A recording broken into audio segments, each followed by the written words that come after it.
Hello all of you, myself Dr. Sonam Gupta, working as an associate professor in the Department of Computer Science and Engineering.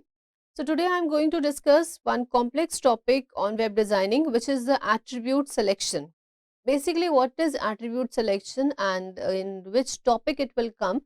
So attribute selection, it comes under CSS. CSS, as we all know, that cascading style sheet, which play a very important role in the web page. Now, while we are making a web page or while we are creating a web page, to give all those style and all, CSS comes into the scene.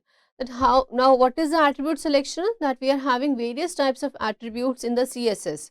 If we talk about the advanced CSS as well, so various attributes will come in it. So how those attribute selection will take place, how those attributes will work. So this is the attribute selection. Now attribute selectors.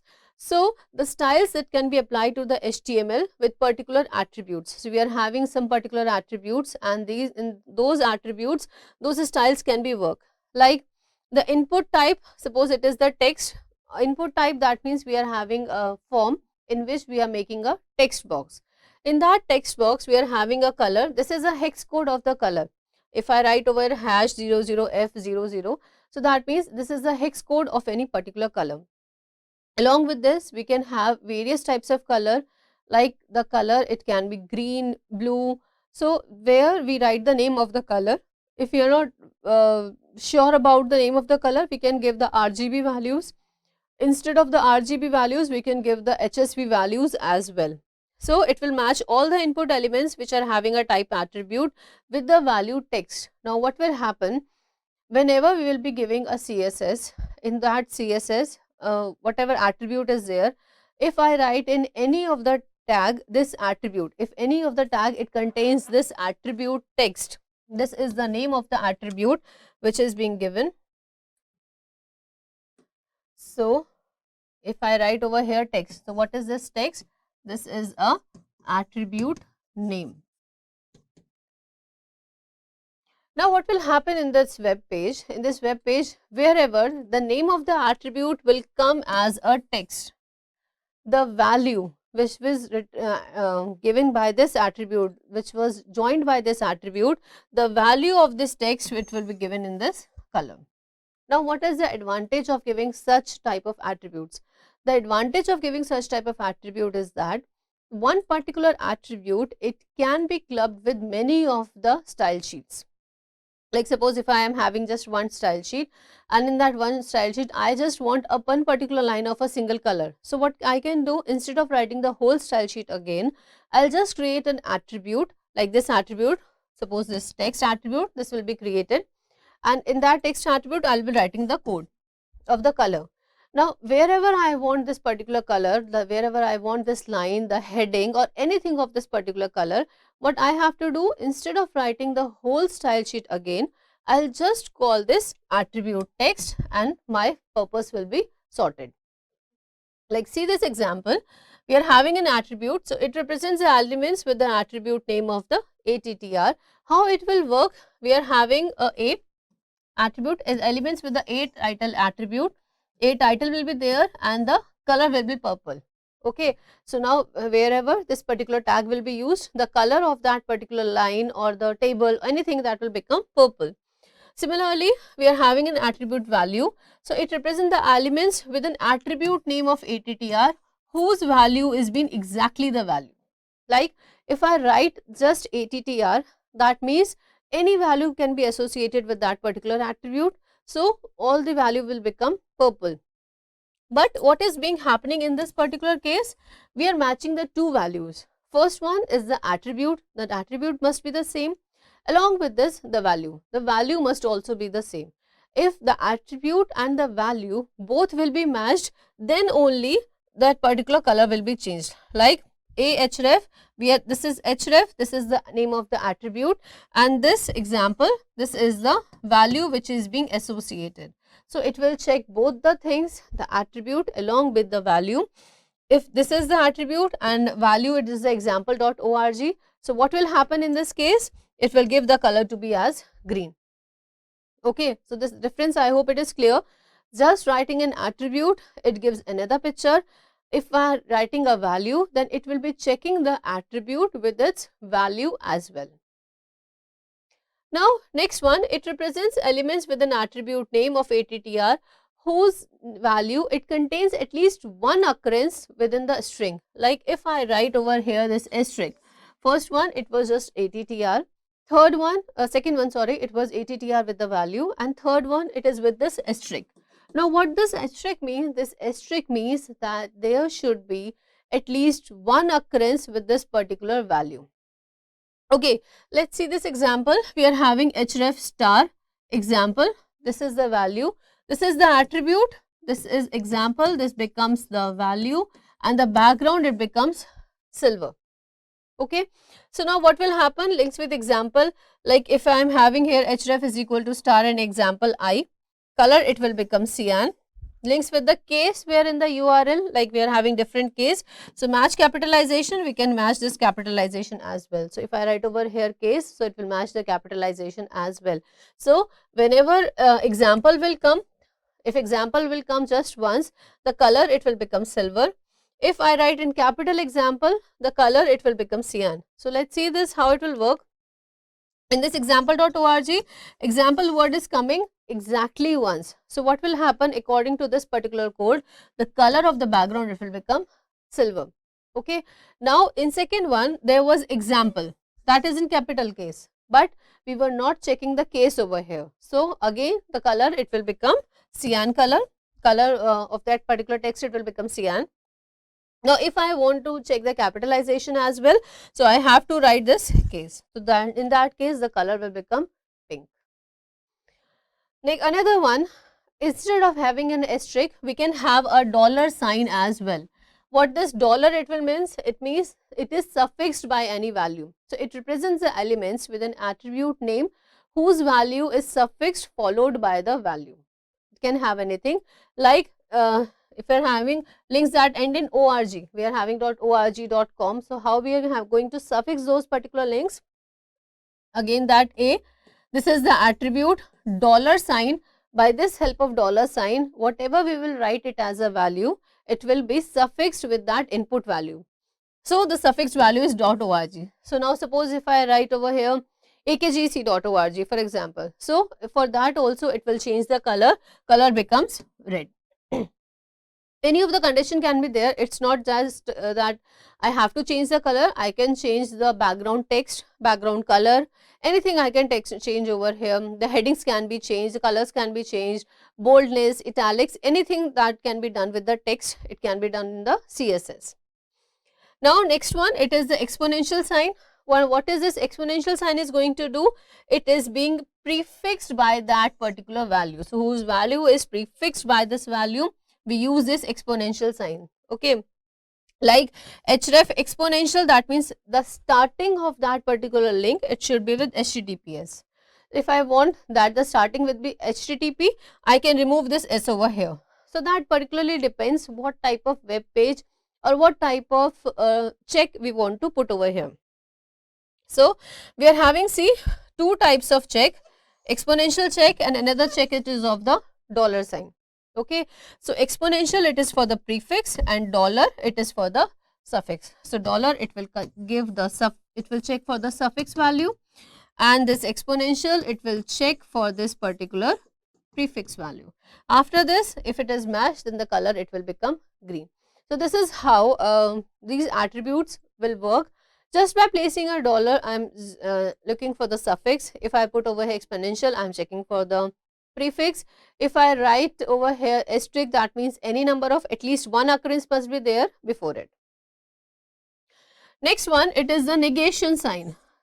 So it represents with an attribute name or the attribute value. It is space separated by list of words and one of which is exactly the value. So words will be separated, but one word must be exactly the value of it. Like the following example, let's see, it contains a space separated list of words, one of which is a flower. Let's see this code in detail. How we will be going to write this code, since it is a web page. So HTML, head, title, all these will be same. We are having a HTML tag, head, style tag is there. Now title attribute is given with the negation sign of flower. Okay, so that means flower word must be there in it and the words will be separated. If it is there, then the border must be of a solid yellow.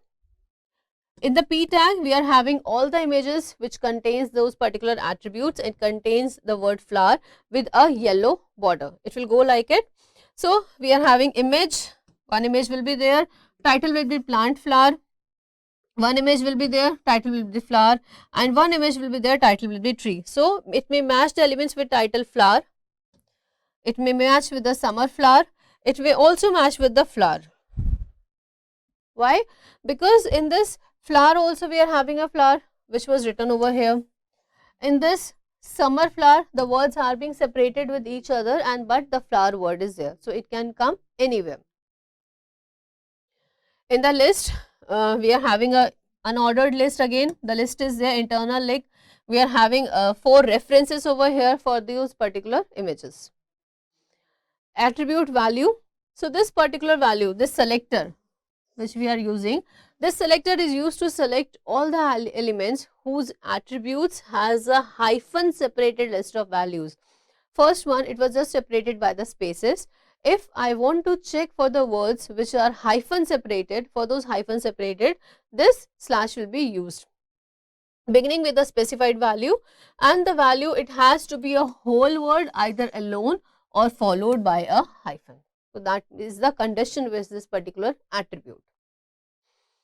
Let's see this example again. So again, HTML head style, this is the attribute. With this hyphen separated words it will be checking, and the name is the top. Background color has been changed like top hyphen header. This will work. Top hyphen content, this will also work because the word was top and it was separated from another word by this hyphen. Top content, this will not work. Why this will not work? Because top and content, they are not separated by a hyphen. So for this particular attribute selection, it will not work. So there will be no matching to the class top content. It is not to the whole word and not having a hyphen separated word as well. So this is how this hyphen separated code will work. Another examples like div language. So font weight, it will be bold. So all divs with the language attribute, they will be done as a bold. So earlier we were doing for the text, so this will for the div as well. All divs without a language attribute, they will be italicized. Like if I write over here not, then it will work as a negation as well. So if I want that apart from this all things should work, for that I just have to write a not.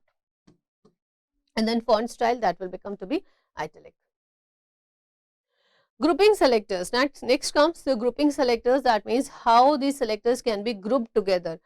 Like if I am writing one for div, one for h, one for p, and the attribute selectors are same. So what is the use of writing all the selectors again and again? To handle all these issues, grouping selectors play a major role. For this grouping selector, so we apply a style to many selectors. Just what we have to do, we have to write the name of all the selectors followed by a comma. Like I want to have some selections for H1, H2, H3. So instead of writing this font weight, letter separation, color, margin button, text transformation, etc., what I just have to do, I'll club all these H1, H2, H3 under a single roof, like H1, H2, H3 as given in this code, and then I will write all the attributes which I was required. Okay, so what will be the run? It will be applicable to H1, H2, H3 element. Apart from this, the order is irrelevant. Like it is not necessary that only the font weight should come first or letter separating should come first, or the higher priority is being given to H1, the higher priority is being given to H2, or the higher priority is being given to H3. This doesn't matter at all. Priority of the selectors doesn't matter. We can have any of the selector first or second or third. Any of the attribute selection, it will work for all of them. Now we will combine the various ID selectors together. We can have these ID selectors also together like the classes, like hash content, hash footer, hash supplement. Then these are the various attributes, values that will be changed in it. So this is how those particular ID selectors can also be combined with each other. Now next comes importing CSS. To import a CSS, what we do, we use this @ import keyword. So this is used to import an external style sheet. What is the syntax for it? For the syntax, we are having a head tag and the head tag is to be closed. Inside this head tag, we are having @import and the URL. URL means all the values which is being declared inside it. Head tag @import URL head and mystyle.css. Now what will happen? Mystyle.css, which was written as a CSS, it will be included in this particular web page. So this is how a CSS can be imported. CSS rule overriding. So what are the rules of overriding a CSS? So the highest priority it is being given to the inline style sheet. So the inline style sheet, like I'm having a body tag. In this I'm having body style is equal to any style which I want, any of the attributes which I want to write. If I write over here that style, it becomes an inline style sheet. That means all the tags within this style tag, it becomes a inline style sheet. Okay, so the highest priority is being given to the inline style sheet with the style tag and the closing in style tag, and the rules can be defined to the external style sheet as well. The second priority, any rule defined in the style tag, it will override rules in any external style sheet as well. So any rule defined in the external style sheet, it will take the lowest priority. So there are basically three types of style sheet as we know. First one, it is the inline. Second one, it is the internal. And third one, it is the external. Now what will happen? Inline is having the highest priority, external it is having the lowest priority. So if I go in an arrow form, it is like this. Inline more, next comes to the internal, and finally it comes to the external. So some old browsers which do not support CSS, so for them we should take care while embedding the CSS for them. So for that, if they are not supporting CSS, that means the browser should treat that CSS as a text. For that we write the text type is equal to text/CSS. This should be taken care of if we are using the old browsers, because all the old browsers does not support all type of CSS. So body, TD, any of the CSS which we want to write, and then the style tag will be closed. Now CSS selectors, they are used to find or select the HTML elements whichever we want to style. Like the CSS selectors, there are 5 types: simple selector, combinator selector, pseudo class selector, pseudo element selector, and the attribute selectors. Now first comes the simple selector. Simple selector, it will select the elements based on their name, ID, and the class. Combination selector, they select the elements based on a specific relationship between them. The pseudo class selectors, they select the elements based on a certain state. Pseudo elements based on a certain style or a part of an element, and similarly for the attributes based on a certain attribute or a value. We are having a universal selector. Universal selector, that means it will select all the HTML elements which has been given that particular value. Like this is a universal selector, that means to whole web page it will be having the CSS. So text alignment will be centered and the color of all the text it will be blue. So this is the universal selector. Grouping selectors, like which we have discussed earlier as well. If I want that the same CSS must apply to one or more attributes or the tags, so what I have to write? Like suppose H1, H2, P is there.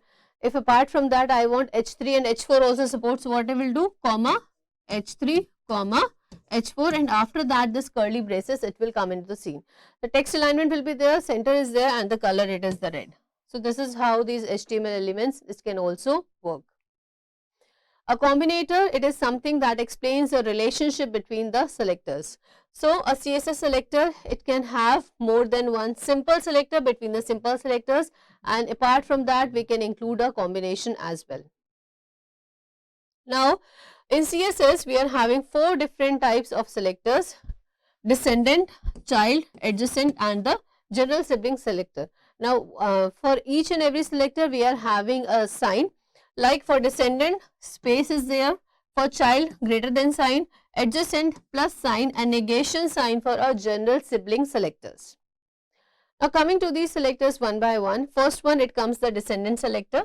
The descendant selector, it matches all the elements that are descendant of a specified element, all the descendants of the specified element that will be treated as a descendant selector. Like if I write over here div p background hyphen color it's yellow, so it will be treated as a descendant selector. Next comes the child selector. Child selector, it will be given by the sign greater than sign. So the child selector, it will select all the elements which are specified within that particular child. So if I write div greater than p, that means it's a child of p, and background color for it will become yellow. So this is how a child selector will work. Adjacent sibling selector, it is shown by this plus sign. Adjacent sibling, it is used to select the siblings which are directly after a specified sibling. So directly means if I use div, and directly after using div, if I am using p, this becomes this adjacent sibling selector. So sibling elements, they must have the same parent element, and adjacent means immediately following for it.